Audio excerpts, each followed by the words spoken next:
Dude, I'm so freaking serious right before holy crap. Get this shit off me. Dude, right before, oh my gosh, I went to get my hat. I just recorded an intro and I was like, oh my gosh, my stupid hat. I need to put my stupid hat on. I look on the back of this big ass spider. Huge. Like literally, it was, oh my god. It was literally like the size of my hand. I've never seen a spider that big before and I don't know why it was in my house. Dude, I killed it. I just killed it. Anyways, back to the video, I guess.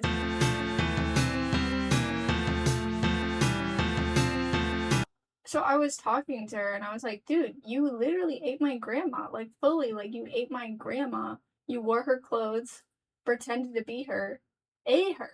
And so, no, you can't come to my baby shower. Look. Oh, hey. I didn't see you there. I was talking to my friends at my house in the privacy of my own home. What the flip are you doing, I wonder? Oh? Oh? You want books that would help your whimsy rating go all the way to the freak up? Yeah, you've come to the right person. Imagine there's a rabbit under this. Guys, I have freaking 7 whole books that will help make your life just a little more whimsical. I gotta stop smiling like that. People are gonna think that's how I actually smile. I'm pretty sure some of these are more popular, but some of these you might have never even heard of before. Is that what booktubers say? Guys, these are super duper niche, super duper esoteric, whimsical books. Sometimes I like to pretend that I am like a British person doing an American accent. Oh my freaking crap. This Panera bread is so good. Anyways, first one, Anne of Green Gables. Yeah, this one's pretty underground. You guys probably haven't heard of this one before. Let me tell you why I like this book. Okay? I did not read this when I was a kid. I read this year. It's about an orphan, but she gets adopted. That's a beautiful story already. But she loves books, and she loves writing stories. And the way that Lucy Maud Montgomery writes about nature is so beautiful. It's like, wow, you've been outside before. And I can't say the same for myself because I've never been outside before. Look at how my skin is matching my shirt. Yeah, Anne of Green Gables by Ellen Montgomery. Anne of Green Gables by L.M. Montgomery. I feel like you should read this if you like... I was about to say you should read this if you like reading. What? You should read this if you like writing, if you like nature, if you maybe didn't have a lot of friends as a kid, and maybe you were abused as a kid, and maybe you need proof that it will all get better in the end, and you need hope in this dark, dark, twisted little world. You should read this book. No one could have really good book. What is this called? There's a hair on it. Ew! The Guernsey Literary and Potato Peel Pie Society by Mary Ann Schaefer and Annie Barrows. Do you like my influencer voice? I've been working on it really, really hard and a lot. I read the movie first. I watched the movie first. Really good. So then I read this literally a couple of days ago. So it's fresh in my freaking cranium. My noggin. I think I'm going to be British for this one. I don't know. Well, she's British, so I think I'm going to be British in this one. This book was so good. This book was so good. It's about a writer. She writes. Juliet Ashton is the main character. She is a writer. She wrote during World War II. She wrote a little satire column. And now that the war is over, she's like, I don't know what to do with my life. I want to write a different book. She's friends with her childhood best friend and her the best friend's older brother, who's also her publisher, who I love Sydney. And so Juliet she gets a letter from this guy in Guernsey who is like, hey, all of the bookstores were burned. So, were burned during the war, and we had no news from the mainland during the war, so could you send me a book by Charles Lamb? I'll pay you. I just don't have any bookstores. Or I don't even think he asked for the name of a bookstore who would have that. And she's like, oh my goodness. Thank you so much for sending me a letter. I love receiving letters from people. And so they start a little exchange, and then she starts writing about this literary society that they started during the war on Guernsey, and the characters are so cute. They're so funny. There's a lot of weirdo freaks. I'll just say it. There's a lot of weirdo freaks on this freaking island. I gotta just start saying the F word or something. Like, this has gone too far. While this is happening, she's, like, being courted by an American rich dude who owns a lot of publishing houses. And, like, maybe he's kind of a douche, but I like the way that he's written, because they're like, a lot of Americans are really obnoxious, but he's not that obnoxious, surprisingly. And then every time he talks, he's like, I have so much money. I love being an American and having so much oil and being the Monopoly man. Oh, yes. Also, really sad. I know this is about whimsy, but also really sad because it's about World War II, spoiler alert. But it's happy and fun. Also. Wait, you know what? I'm gonna be sexy for this video, I've just decided. I'm no more funny faces, no more weird things. I'm gonna be super hot for this video, for the rest of this video.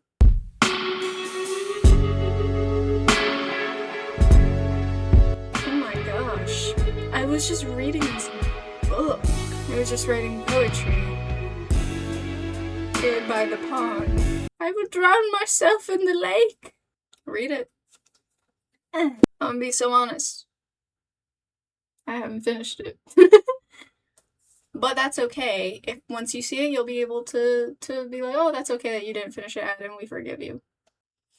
Sorry, sexy? Oh my gosh. Wow. The poetry is just so well composed. I have a yacht. Poetry of Emily Dickinson. I really like Emily Dickinson. I think I need to just stop looking at myself in order to be normal. So I'm gonna do the rest of this just like over here if you guys don't mind. Poetry of Emily Dickinson is really good. She's a very sensitive writer. She seems very empathetic, and she was also gay. I really like it. I like poetry. Look at me. Look at me, look at how I'm dressed, look at my body. Something about her, I shall say. She loves a good little line. A good M dash. She loves a good M dash. Just look at, holy California! That's crazy! Holy Robert California. Or rather, he passed us the dudes drew quivering and chill for only... She's American, I don't know why I'm doing a British accent. But yeah, I really like her stuff. It's very quiet. My face hurts from doing that so much. Stop, don't look at me, stop. Stop clicking on my videos and asking me for books. I'm literally in my house just by myself and you guys are making me do this. I hate how the government makes you do this. Oh my dear goodness.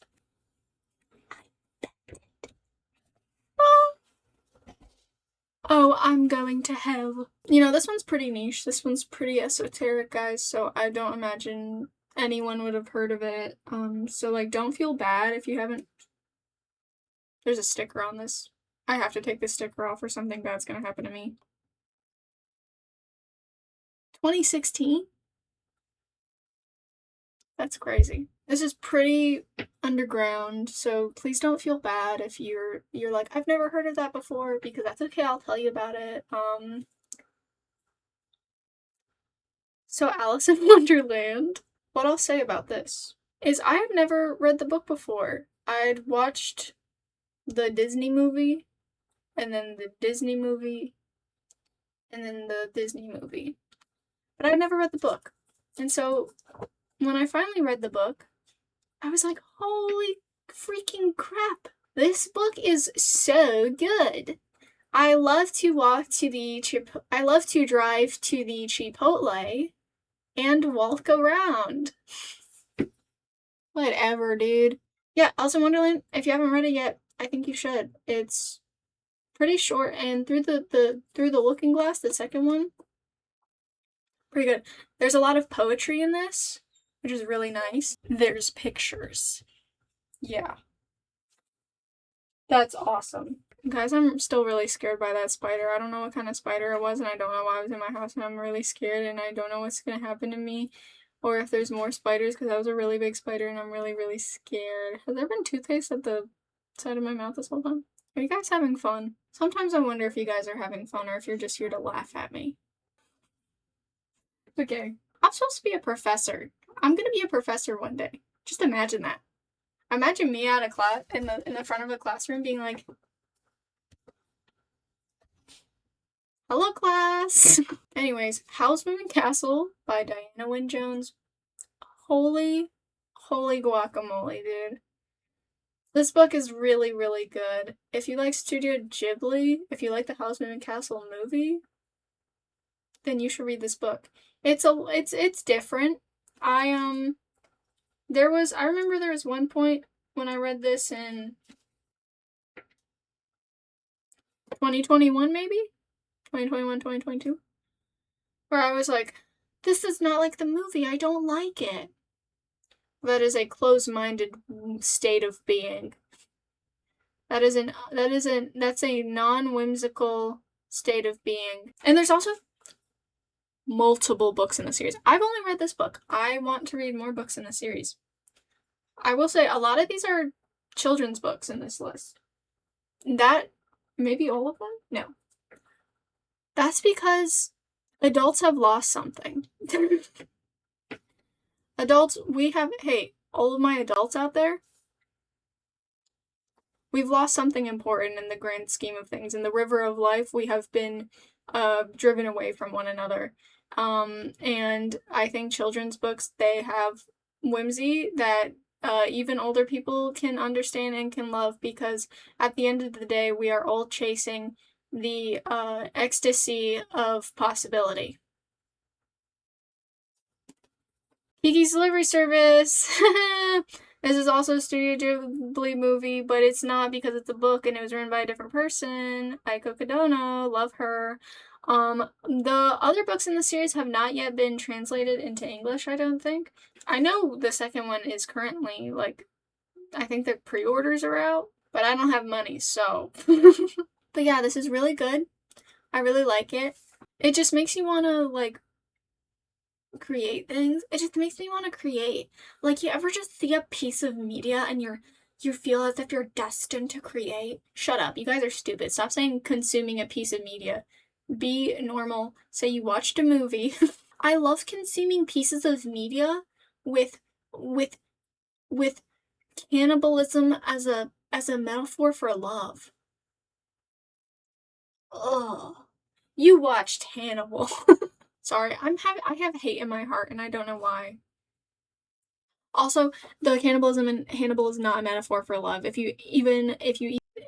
if you think about it, at the end of the day, if you think about it, it's like Witch Hat Atelier at the end of the day, because magic is a metaphor for art and creation, and once you stop using magic, once you stop creating, you can stop creating because you have depression. Really good. Last one. I really like this one, guys. Ornithography by Jessica Roux. This is not a fiction book. This is mostly a illustrated, it's an illustrated, book of birds with, popular myths for the birds. And it gives, popular meanings and, books.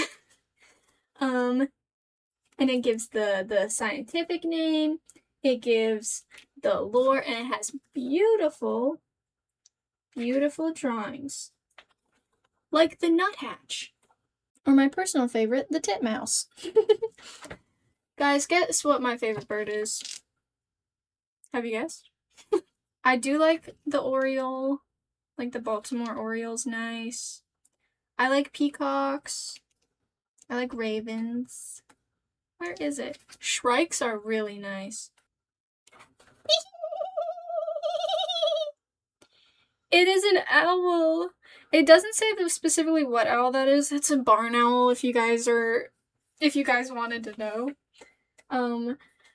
They have this owl in it. And then they also have, ooh, hornbill. Sorry. Dude, look at this freaking bird, dude. What even? It's so cool looking. And then, okay, wait. Let me find.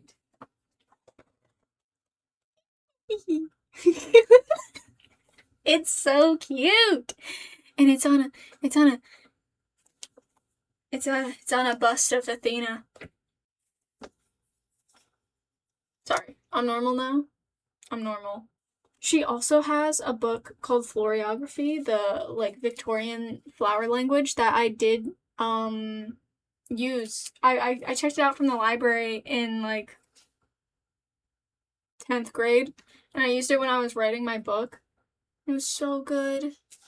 But yeah, I really like this book. It's okay. I don't know, maybe I'm biased. Maybe I think that this would bring whimsy to people because I personally like birds. But I think also birds in general. I think, okay, this book is about finding meaning in things that we take for granted. Finding meaning in things that we just see flying around in the air. You're like, what's a freaking pigeon? But if you look closely and like walking around, which I do sometimes, I'm never like, oh my gosh, there are 3 pebbles in front of me. Perhaps that means something. Perhaps it is a metaphor. Why am I the chosen? Impressive.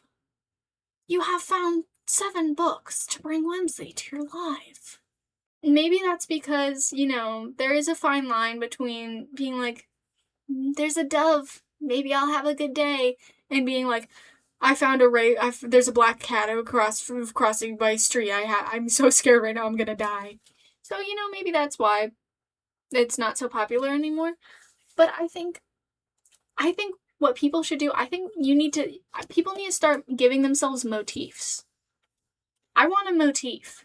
I want something that's like on my clothes and on my things. Like I sewed stars on my backpack. I don't know if stars are my motif, but I sewed them onto my backpack and they're really cute. I think we need more we need more motifs, bro. We need more freaking motifs. Like if you like leaves, get some freaking leaves on get a little pin with a leaf on it. Or a dragonfly. I love dragonflies. Get a dragonfly. Please. So yeah, this is whimsy. If you even freaking think about it, anything is whimsy. And if you even think about it, whimsy is more than just a state of mind or a state of feeling. It is changing the way that you view the world and the way that you exist in the world and finding happiness in things that you may not have found happiness in before because you take it for granted.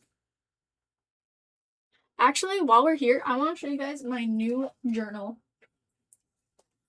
I just decorated this like a couple weeks ago. I'm gonna put a poem that I like right here. But the problem is I haven't found a poem I like that's short enough to fit there.